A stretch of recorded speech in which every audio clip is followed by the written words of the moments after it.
ఎవరో ఎప్పుడు కానీ తిరుపతి స్థానం కోసం బయట నుంచి ఎవరో వచ్చి ఉద్యమం చేయాలి. తిరుపతి స్థానం తిరుపతిలో బలిజలకు కేటాయించాలంటే ఎక్కడ మదనపల్లిలో వనభోజనాలు చేస్తారు. లేకపోతే బయట వ్యక్తులు మిర్యాల వెంకట్రావు గారు లాంటి వ్యక్తులు మహానాయకులు తిరుపతికి వచ్చి ఈ స్థానం బలిజలకు కేటాయించండి ఉద్యమాలు చేయాలి తప్ప అక్కడ ఉన్నటువంటి స్థానికులైనటువంటి బలిజలు అంత చైతన్యంతో ముందుకు రారు. చైతన్యం అంటే ధైర్యం లేదండి ఎవరికినూ, మొదటి విషయము. రెండోది ఏంటంటే ఓర్చుకోలేరు. ఎవరన్నా నేను ఇట్లా ఒక ధర్నా చేయబోతున్నాను మీరు అందరు రండి అంటే మనం అందరం వెళ్ళి ధర్నాలో కూర్చుంటే ఈయన పెద్ద ఆయన అయిపోతాడేమో అని చెప్పి అయిపోతారన్నమాట. అంటే మనస్తత్వం. అంటే ఆర్థికంగా పేదవాళ్ళు కావడం కంటే కూడా మానసికంగా పేదవాళ్ళు కావడం అనేది కులానికి పట్టిన పెద్ద పేడండి.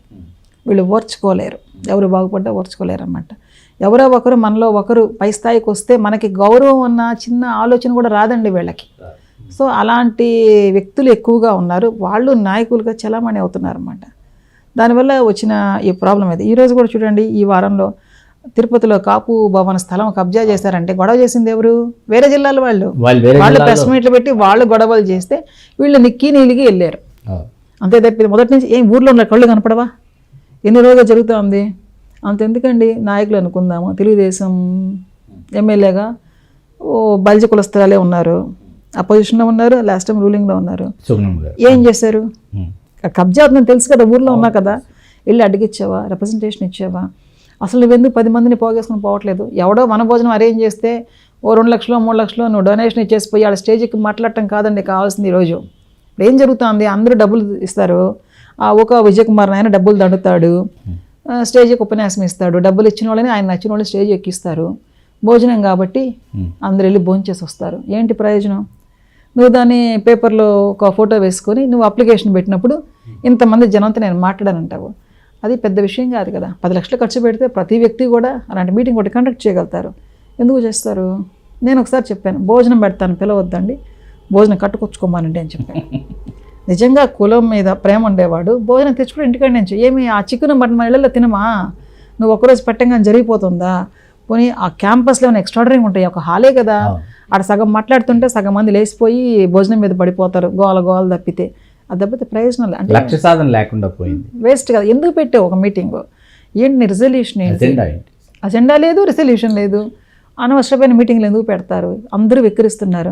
ఆ బలిజోళ్ళు తినడానికైతే పరిగెడతారని చెప్పేసి అదర్ కమ్యూనిటీస్ వాళ్ళు తిట్టే పరిస్థితి తీసుకొచ్చారు మన భోజనాలు వాళ్ళు.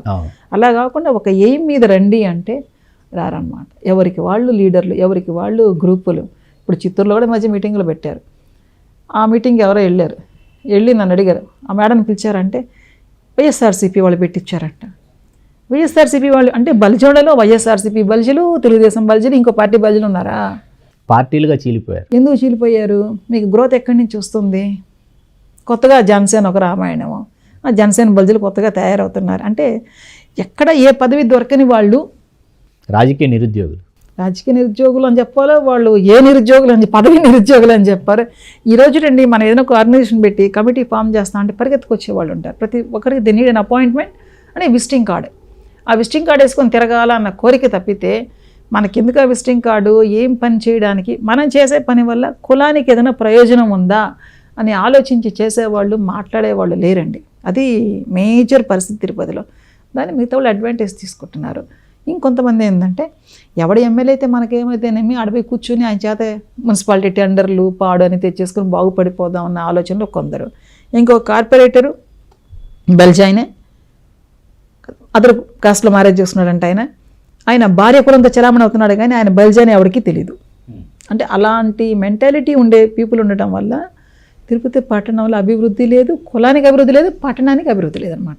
ఇటువంటి నేపథ్యంలో ఇవాళ తమ అస్తిత్వం కోసం, తమ ఉనికి కోసం బలిజలు తిరుపతిలో వాళ్ళు దానికోసం వాళ్ళు ఆరాటపడుతున్నారో, పోరాటం చేస్తున్నారో, ఏం చేస్తున్నారో అర్థం కాని ఒక అయోమయ పరిస్థితికి ఇవాళ లోనైపోయింది అక్కడ ఉన్నటువంటి సమాజం. మళ్ళీ కమింగ్ ఎలక్షన్స్లో బలిజలు కాకుండా ఇంకెవరైనా ఎమ్మెల్యే అయితే, అది కూడాను రెడ్డి వర్గానికి చెందిన వాళ్ళు ఎవరైనా ఎమ్మెల్యే అయితే, బలిజ వ్యాపారస్తులందరూ కూడా వాళ్ళ వ్యాపారాలు మూసేసుకొని వేరే చోటికి వెళ్ళాల్సి వస్తుందండి. అది ఎవరు నచ్చినా నచ్చకపోయినా జరగబోయేది అది. చేదు నిజం ఖచ్చితంగా. ఎందుకంటే అవసరం తీరడానికి ఈరోజు వాళ్ళు రకరకాల వేషాలు వేయచ్చు. మనం చూసాం బల్జలి ఆత్మీయ సమావేశంలో ఆయన డిప్యూటీ మేయర్ మోకాళ్ళ మీద వంగి నమస్కారం చేసి, అంత అవసరం లేదు. నువ్వు అన్ని కులాలకు పోయి ఇలా నమస్కారం చేయాలి కదా, ఎందుకు చేయాల్సి వచ్చింది? అంటే వాళ్ళు తెలుగుల వాళ్ళకి పల్లెకి మోసేవాళ్ళు కావాలి. మోయించుకోవడానికి వీళ్ళని బాగా దూవుతూ ఉంటారు, వీళ్ళు మోస్తూ ఉంటారు, వాళ్ళు పైన కూర్చొనే ఉంటారు. మనం అనుకోవచ్చు, మేము 10 మంది పల్లకి మోసినా మాకేదో సాయంత్రానికి కూలి గెడుతుంది కదా అని. మోసిన వాళ్ళకి గెడుతుంది, మిగతా వాళ్ళ పరిస్థితి ఏంటి? అంటే ఎప్పుడు మీరే బాగుపడాలా? మిగతా వాళ్ళు బాగుపడాలి కదా, ఎవరైనా బాగుపడాలా? ఏం చేశారు? అందులో ఈ వైఎస్ఆర్సీపీ గవర్నమెంట్ వచ్చిన తర్వాత కాపు కులానికి ఏం చేశారండి? Zero. Regular scholarships, regular schemes ఏవైతే అందరికీ ఇస్తున్నారో దాన్ని తీసుకొచ్చి మేము కాపులకి ఇచ్చామంటారు. అది ఎట్లా అవుతుంది? అందరితో పాటు కాకుండా అదనంగా ఏదైనా ఇస్తామని కదా మీరందరూ రూలింగ్లోకి వచ్చారు. ఈవెన్ చంద్రబాబు నాయుడు గారు ఎందుకు పెట్టారు కాపు కార్పొరేషను? కాపులకి మిగతా వాళ్ళతో సంబంధం లేకుండా వాట్ ఎవర్ గవర్నమెంట్ స్కీమ్స్ ఇస్తున్నారో అందరికీ పేదవాళ్ళకి వర్తిస్తుంది. అలా కాకుండా కాపులకి విడిగా చేస్తాము, సంవత్సరానికి ఇన్ని వేల కోట్లు ఇస్తామని చెప్పి ఆయన అధికారంలోకి వచ్చి కాపుని సర్వనాశనం చేసి ఆయన వెళ్ళాడు. నువ్వేం చెప్పావు? నేను ఉద్ధరించేస్తానని చెప్పావు. వచ్చి ఏం చేసావు? 6 జిల్లాల్లో ఒక్క కాపు మంత్రి లేడే, అక్కడ ఒకటి పాడు చేసావు.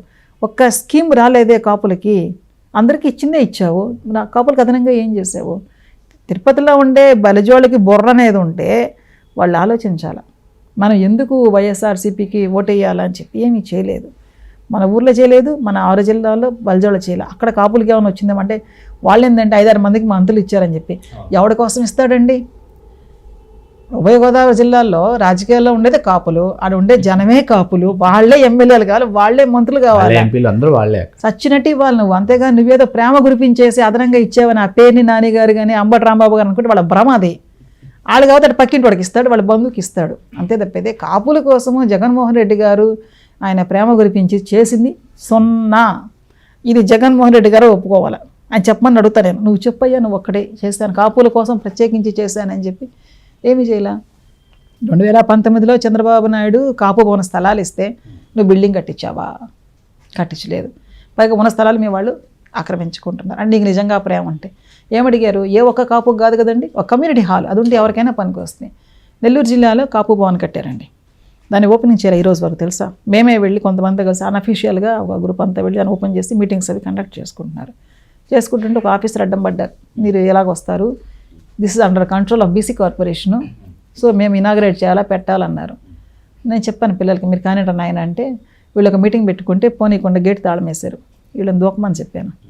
సో దూకేసి వెళ్ళారు, ప్రోగ్రామ్ జరిగిపోయింది. తర్వాత చిన్న చిన్న ప్రోగ్రామ్స్ అలా జరుగుతూ ఉన్నాయి. అంటే బిల్డింగ్ రెడీ అయిపోయినా నువ్వెందుకు ఇవ్వలేదు? ఇవ్వాలి కదా. కాపు భవన్ కాపుల కోసం కట్టావు, బిల్డింగ్ హ్యాండ్ ఓవర్ చేయండి వాళ్ళకి అని చెప్పు. మేము పోయి ఆడ చెట్టు పెడతామని చెప్పి 150 చెట్లు తెచ్చిపెట్టి అక్కడే ఉన్నాయి. అంటే వాళ్ళు ముందుకు రావడం లేదనమాట, ఇవ్వడం ఇష్టం లేదు ఆయనకి. పైగా బీసీ కార్పొరేషన్ కంట్రోల్ అంటే రేపు అందరికీ ఇస్తాను బిల్డింగు, మరి అందరికీ ఇట్స్ గవర్నమెంట్ బిల్డింగ్ అంతే కదా. కాపు భవన్ ఎట్టవుతుంది పేరు పెట్టేసుకునేసి? ఆయనేమో చంద్రన్న కాపు భవన్ అని చెప్పే, ఈయన వచ్చి వైఎస్ఆర్ కాపులు అంటే కాపులు చంద్రన్న కాపులు వైఎస్ఆర్ కాపులు అని మనం ఇప్పుడు కులం మార్చుకోవాలా, లేదా మన ఇంటి పేరు మార్చుకోవాలా? ఆలోచిస్తే కదా జనాలు కూర్చొని. ఏదో అంత ఫ్రీగా వస్తుందంటే ఆ రోజు ఆ పూట గడిచిపోద్దని ఆశపడుతున్నారు తప్పితే ఇది మనకి పర్మనెంట్గా ఏది ఉండాలా అనేది ఒక గోల. Subscribe RTV Telugu.